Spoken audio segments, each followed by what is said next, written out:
Gone are the days of voting in person in Utah and in Washington County. And it's not just because of the coronavirus. People in Utah have been voting by mail for quite some time, so it's not a matter of this is something new that we're just doing because the virus is out there. You know, several counties in Utah went to vote by mail, 5 years ago. We've been for a couple of years.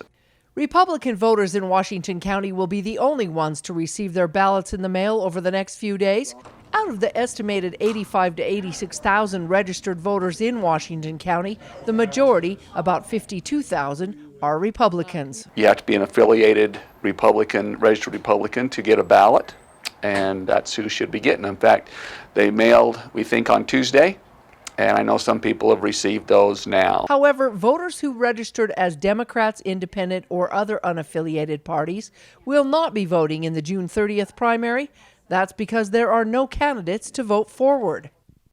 A race for the Republican side for governor and attorney general, and there's a school board that are now partisan, and then on the eastern part of the county, House District 71 with Brad Last and Willie Billings in a primary. Those registered voters will then be allowed to vote for the candidate of their choice to go forward into the general election.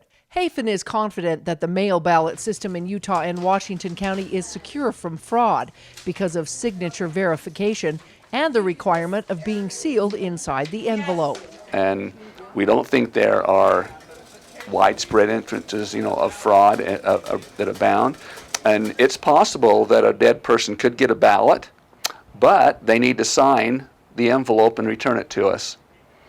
And so that may prove a bit difficult. One other change this election will be the postmark date of when ballots will be accepted by. It used to be you had to have them postmarked the day before the election, which would be June 29th, but the special legislative session, that changed some of the rules as far as the dates and so on, that we can now accept ballots that are clearly postmarked on Election Day on June 30th.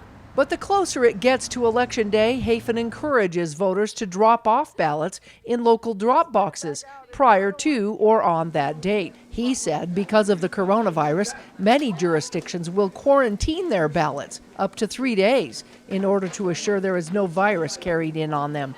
As a result, the canvass this election will also be extended to 3 weeks past the election date for verification and processing. Some places that think that the coronavirus can live on the envelope for 3 days, and so they don't want people handling them.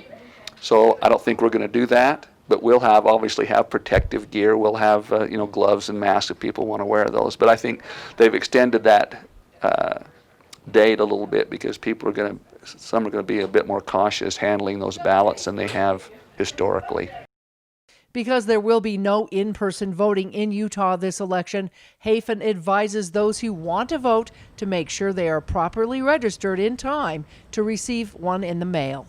In Washington County, Melissa Anderson, Community Education News.